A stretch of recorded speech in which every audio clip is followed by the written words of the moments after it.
quarter notes, eighth notes, 16th notes. It seems like for a lot of us, when we think about our hi-hat patterns, we just repeat the same thing over and over again.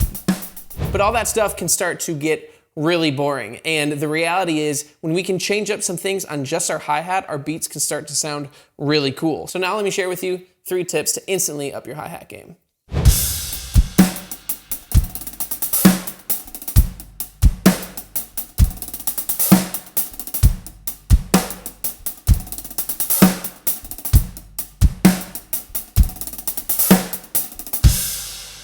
All right, so the first tip that you can use to instantly up your hi-hat game is by adding in new subdivisions to your existing drum beats. So I know a lot of us are getting locked in with quarter notes and eighth notes on the hi-hat, but what if we started adding in more subdivisions? Let's take a look at something like trap beats. A lot of people think trap beats are really cool, and that is not because of what the kick and the snare are doing. Those are always very basic. It's what's going on with the hi-hat. It's changing subdivisions constantly, it's very sporadic, and it really adds a lot of life to the overall beat. Now, because I can't just make a video saying, hey, try some new subdivisions on the hi-hat, I will teach you a really cool groove that incorporates a crap ton of different subdivisions within the hi-hat. So in this beat, the kick and the snare are incredibly basic. We're just playing on beat 1s with the kick drum, on beat 3 with the snare, and then we'll throw in an extra kick drum on the end of beat 2. Now let's get to the fun stuff. So what we are doing on the hi-hat is we are starting off by just playing eighth notes, so pretty basic. But once we hit beat 3, we are switching to eighth note triplets. Then after that, we are going back to eighth notes. Moving into the second measure, we are going to play 30-second note double stroke rolls on the hi-hat. So right, right, left, left, right, right, left, left. And then going into beat 2, we are switching to 16th notes, just alternating singles, right, left, and that last left is an open hi-hat before that snare hit. Then finally, we are ending this groove by playing a 6-stroke roll on the hi-hat, which is played in 16th note triplets, and the sicking pattern is right, left, right, left. So as you can see, we fit a ton of different subdivisions within this one groove. We have eighth notes, we have 16th notes, we have eighth note triplets, we have 16th note triplets, and we have 30-second notes. That is 5 different subdivisions, which is totally insane. But now let's hear what this groove sounds like at a few different tempos. Check it out.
All right, the second thing you can do to instantly up your hi-hat game is something that I like to call the double under. And that is where we bring our left hand under to hit the hi-hat, which gives it a very unique hi-hat sound. Now, the reason I call this the double under is because the primary part of this hi-hat lick is a double stroke, so a right, right, and then an understroke with your left hand on the hi-hat. So this is going to give it a really cool effect. And surprisingly enough, it does sound a lot different than just going right, right on the hi-hat. The dynamics are totally different.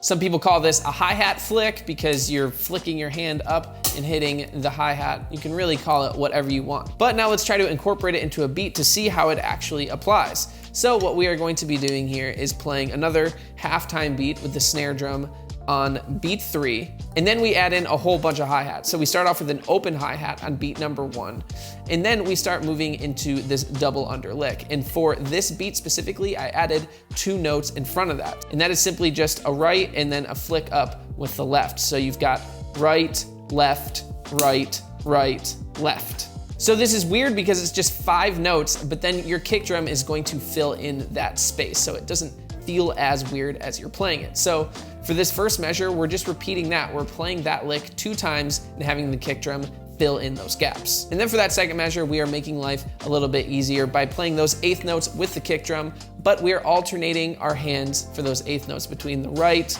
under hi-hat with the left, and so on. Then once we hit beat 3, we are back into that double under lick of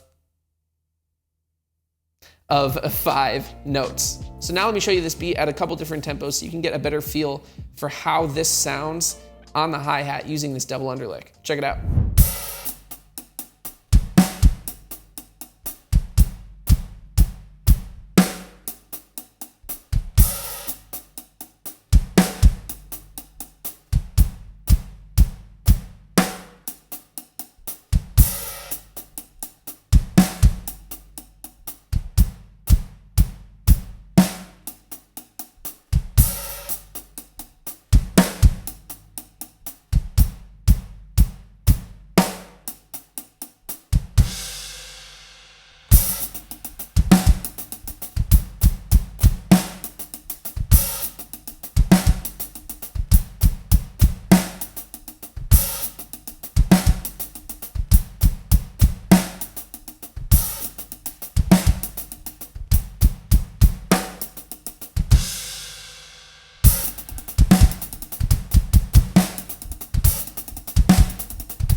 All right, the third way to instantly up your hi-hat game is by just incorporating the hi-hat pedal.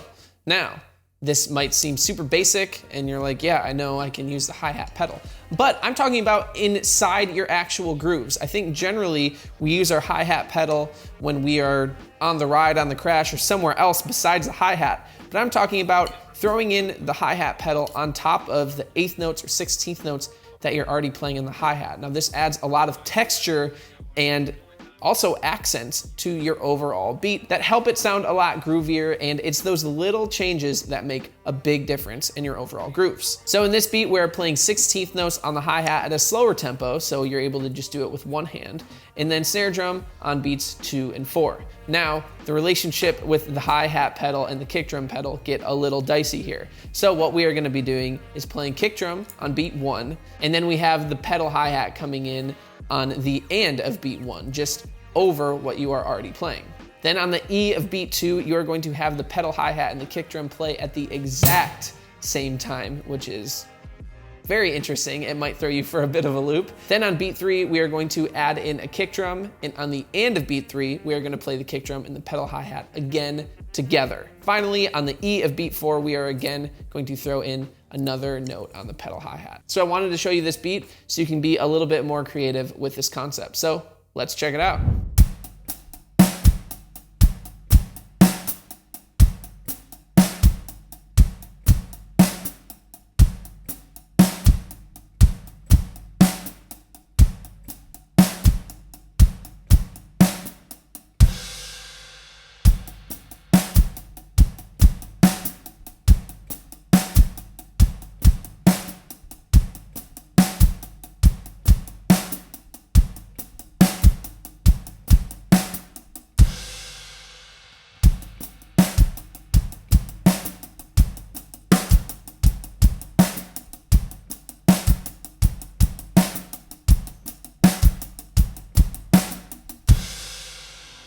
So there are 3 ways to instantly up your hi-hat game. I hope you enjoyed it. If you want to up your hand speed game, I actually have a free course that you can check out right here. But if you hate hand speed, then that's okay. But thank you very much for watching this lesson. I really appreciate it. Stay true, and I will see you next time. Bye.